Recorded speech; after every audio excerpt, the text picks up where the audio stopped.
நீலகிரி நாடாளுமன்ற தொகுதியில் யாருக்கு வெற்றி வாய்ப்பு? வேட்பாளர்களின் பலம் என்ன, பலவீனம் என்ன? வாங்க நீலகிரி நாடாளுமன்ற தொகுதியை பற்றிய ஒரு கண்ணோட்டத்தை காண்போம். தமிழ்நாட்டில் உள்ள 39 நாடாளுமன்ற தொகுதிகளில் 19வது தொகுதியாக நீலகிரி தொகுதியில் நீலகிரி மாவட்டத்தின் உதகை, கூடலூர் தனித்தொகுதி, குன்னூர், ஈரோடு மாவட்டத்தின் பவானிசாகர் தனித்தொகுதி மற்றும் கோவை மாவட்டத்தின் மேட்டுப்பாளையம் மற்றும் திருப்பூர் மாவட்டத்தின் அவினாசி தனித்தொகுதி ஆகிய 6 சட்டமன்ற தொகுதிகள் அடங்கியுள்ளது. இது பட்டியல் பிரிவினருக்கான ரிசர்வ் தொகுதியாகும்.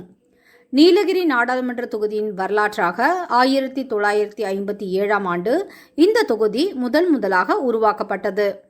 16 முறை இந்த தொகுதிக்கு தேர்தல்கள் நடந்திருக்கு. 1957இல் வெற்றி பெற்ற காங்கிரஸ் கட்சியின் சி. நஞ்சப்பா இந்த தொகுதியின் முதல் எம்பியாக பார்க்கப்படுகிறார்.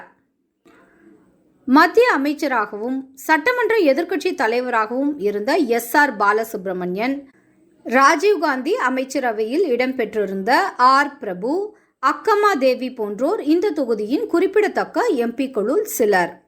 அதிலும் குறிப்பாக ஆர். பிரபு இந்த தொகுதியிலிருந்து 5 முறை எம்பியாக இருந்தவர். இதில் தொடர்ச்சியாக 4 முறை பதவியிலும் இருந்திருக்காரு. நீலகிரியின் அதிகபட்சமாக காங்கிரஸ் கட்சி 7 முறையும், திமுக 3 முறையும், அதிமுக 2 முறையும், சுதந்திரதா கட்சி, பாஜக மற்றும் தமிழ் மாநில காங்கிரஸ் ஆகிய கட்சிகள் தலா 1 முறையும் இந்த தொகுதியில் வென்றிருக்கு. 2019 பொதுத் தேர்தலில் திமுகவின் ஆர். ராசா 54.36% வாக்குகளுடன் மொத்தம் 5,47,832 வாக்குகள் பெற்று வெற்றியை பெற்றவர்.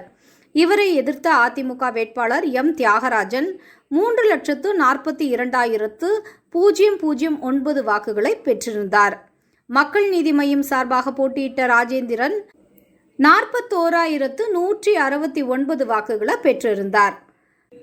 இந்த தொகுதியை பற்றி நாம் பேசும்போது இந்த தொகுதி பொதுவாகவே மலைப்பகுதிகளையும் சமவெளி பகுதிகளையும் கொண்டது.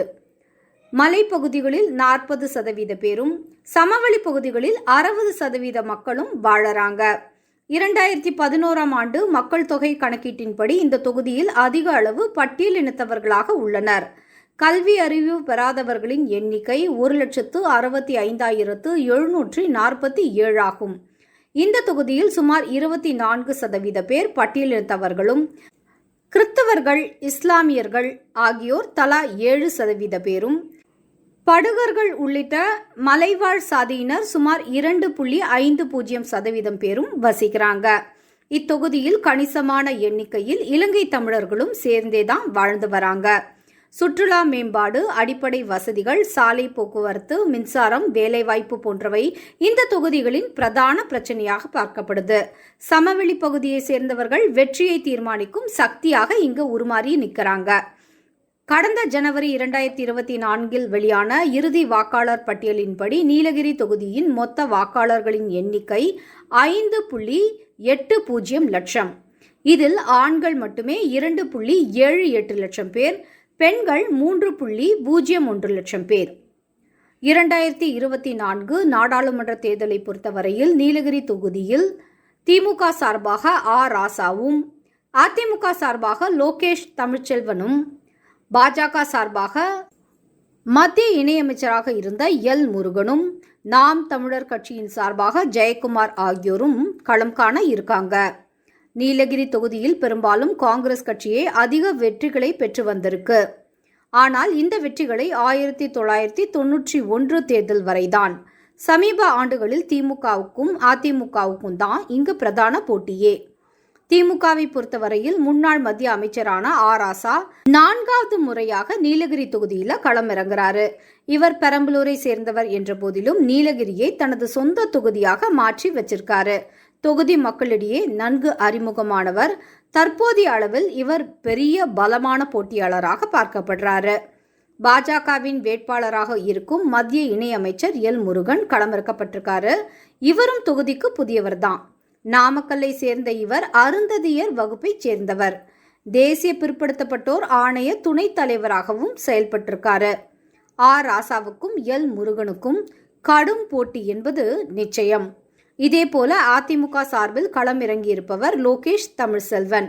இவர் முன்னாள் சபாநாயகரான தனபாலின் மகன். இவருக்கு பெயரிட்டது எம்ஜிஆர்.